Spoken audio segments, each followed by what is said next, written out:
Uummanni kun akka seenaa isaa baratu, alagaanis akka seenaa isaa hubatu, akka seenaa uummata kanaa hubatu.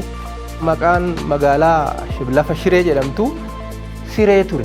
Kunoo isaantu barreesse, nuyi miti ka barreesse. Namni Qees Baahiree jedhamu seenaa Oromoo jallisuudhaan waan barreesseef addunyaan irraa seenaa uummata kanaa waan inni barreesse sanaan beekti. Oromoon akkitti of beekuu fi akkitti addunyaan isa beeku walumaa galatti gargara. Nagaa jirtu fayyaa keessanii uummanni Oromoo biyya keessa fi biyya alaa jirtan kanneen addunyaa irra teessanii sagantaa kana hordofuu dandeessan, sagantaa haaraa miidiyaa haaraa maqaan isaa Michillee miidiyaa jedhu irratti isinii dabarsaa jirra. Miidiyaan kun kan irratti hojjetu irra guddaa seenaa saba Oromoo karaa adda addaatiin jallifamee barreeffamaa ture. Wantoota uummata kanarratti dhiyaachaa turan kitaabolee adda addaa keessumaayyuu akkuma kana dura beekamaa ture. Namni Qees Baahiree jedhamu seenaa Oromoo jallisuudhaan waan barreesseef addunyaan irraa seenaa uummata kanaa waan inni barreesse sanaan beekti. Oromoon akkitti of beekuu fi akkitti addunyaan isa beeku walumaa galatti gargara. Seenaan Oromoos seenaa inni barreesse kana wajjin gonkumayyuu waan wal qabatuu miti.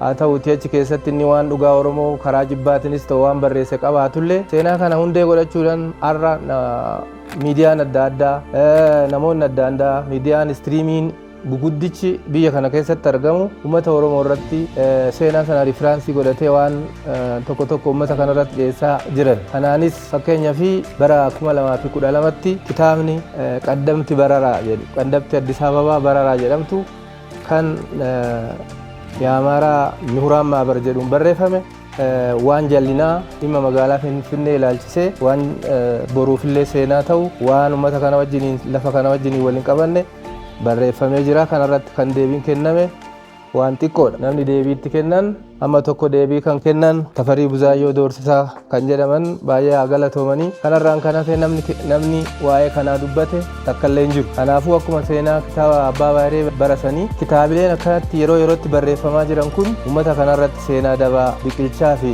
isa dulloome haaromsaa deemuun isaanii waan hin hafne. Kanaafuu Michillee miidiyaa seenaa kana qorachuudhaan kitaabilee adda addaa dhiyaachuudhaan riferensii adda addaa qabachuudhaan uummanni kun akka seenaa isaa baratu, alagaanis akka seenaa isaa hubatu, akka seenaa uummata kanaa hubatu waan tokko tokko waan qulqulluu ta'ee fi dhugaa ta'e miidiyaa isiniif dhiyeessu ta'uusaa gammachuudhaan isinii ibsina.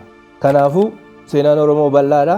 Afrikaa guutuun Oromoodha. Oromoon immoo akka Itoophiyaatti seenaan inni qabu baay'ee xiqqaadha.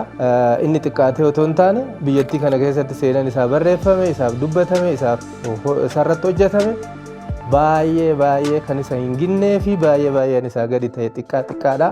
Kanaafuu kana fooyyessuudhaaf humna keenya miidiyaa kanaan uummata keenyas barsiisuu, addunyaatti ibsuu fi seenaa uummata kanaa dhugaa baasuu irratti kan hojjetu ta'uu keenya daballee isinii ibsinaa. Michillee miidiyaan miidiyaa walabaa kan seenaa uummata Oromoo irratti xiyyeeffatu, seenaa dhugaa nama dhuunfaa Oromoo biyya kana keessattis gahee olaanaa taphatan, bu'aa isaan argatan, faayidaa uummata isaanii keessatti immoo maal buusan, maalirraa uummatichi kun maalirraa fayyadame kan jedhu bal'inaan isinii dabarsina jechuudha.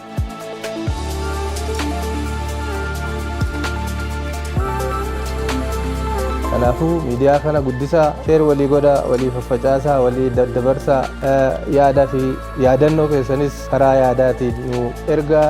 Nutis immoo waan yaada fooyyinsaa isin nu ergitan irratti hundoofnee waan fooyyessinuu fi waan qajeelfannee waliin seenaa kana addunyaatti baafna isiniin jenna. Irra deebi'een Michillee miidiyaa faffacaasaa, walii dabarsaa, waliin gahaa, hordofaa isiniin jedha.